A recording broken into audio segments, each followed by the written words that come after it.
Hello and welcome to Tech. I'm Mohammad Adnan, and in this video we are going to discuss about a tricky conditional tooltip. Yes, I hope you have not done this before, maybe or may not. So I just want to share you this experience. It's actually an awesome experience for me to do this one. This is actually a request come from one of the user that they want to show this kind of conditional tricky tooltip based on the data they need. So I thought to share this with you all so that you can also learn something new on that. Before going to that, if you're new to this channel or if you haven't subscribed yet, just click on the subscribe button and also press the bell icon to get the latest notifications. Now let's get started. Few days back, I made a video on that, like you can add multiple tooltips, right? So that is one thing that you can add multiple tooltips and then you can show up here. Now, but here in this scenario, I'm just using one tooltip. So if I mouse over here, then this is giving me sales by customer age, a different tooltip. And if I go to this product one, then it is giving me total sales by children, which is another tooltip. This is cool, right? So if you just notice one thing, it is true coming up here and here it is coming up false.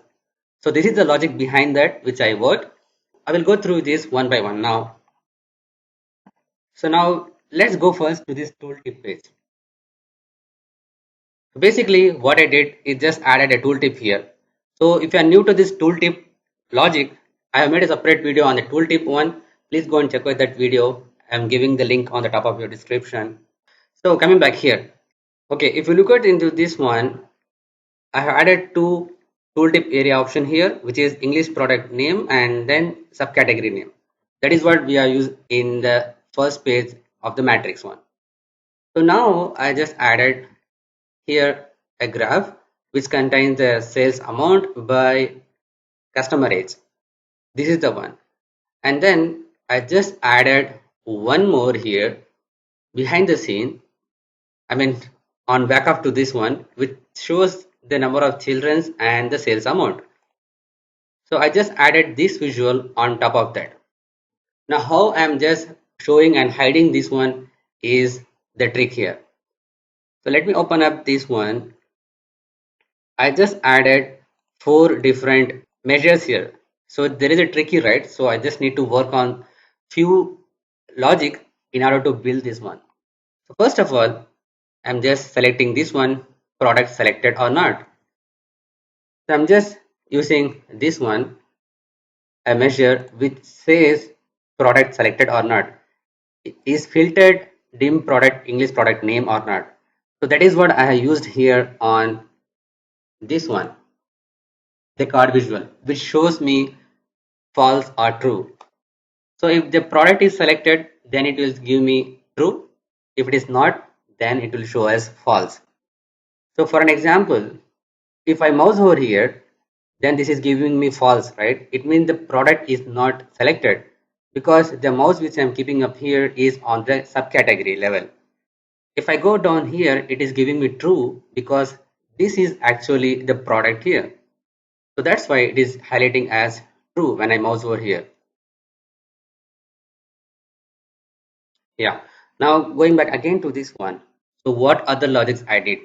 So basically I have added three different visuals. One is for the background color of this visual, and the next thing is the bar color of this visual, and the third one is the font color of this visual.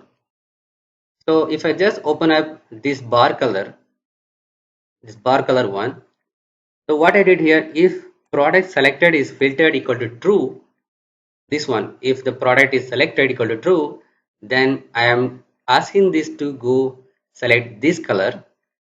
If it is not, then it has to show me this one. Right now it is in false and it is giving me this color actually.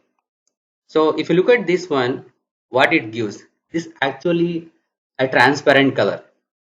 So RGB is red, blue and green, and A stands for the transparency. So I'm giving me this color and asking the transparency level to be 0.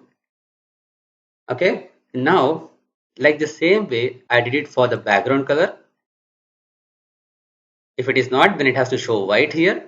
If it is there, then it has to be transparent background color. If I go back again to this one, the font color of this one, it has to be transparent color. If it is not, then it has to show black color. So all done here. Now selecting this visual, I had to go to visualization pane and format option, and then I had to go to bars here. In the color sections, I need to select this one, conditional formatting. Just for an example, if I erase this from here, right, it is giving me this red color. If I go back to the sales now, if I mouse over here, then this is giving me this one. If I mouse over here, now you can see that both of the charts are visible here. You can see the horizontal and vertical lines here. So because the transparency level is not set up here.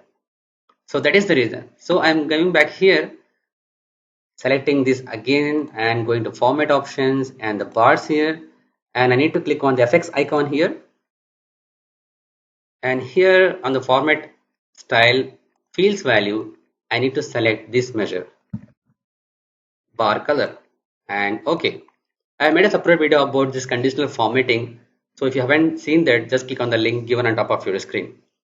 So like the same way, I set up this for bars and then open up the data labels, and also on the values area for this one, color also I have changed this to this one. Let me zoom this if you are not able to see. So product bar color, product BG color, and product font color. So here I use the product font color basically. Where is that? Here is the one. I use this one, and the next one I use this for the background color. It should be in general and effect, and then background color I used this one, VG color. So I applied 3 different background colors in order to adopt this. So after doing this, if I just mouse over here, it is giving me false and it's giving me this customer by age. And if I mouse over on the product, it gives me customers by children, sales by children. So this is how you can able to build a conditional tooltip based on your requirement by using the small trick options that is possible. If you like this video, just click on the big thumbs up button. If you are new to this channel or if you haven't subscribed yet, just click on the subscribe button and also press the bell icon to get the latest notifications. But make sure you turn on the notification on devices. Share it with your friends and colleagues. If you have any queries and feedback, just post it on the comment section below. Thanks for watching. Keep learning. See you in the next video.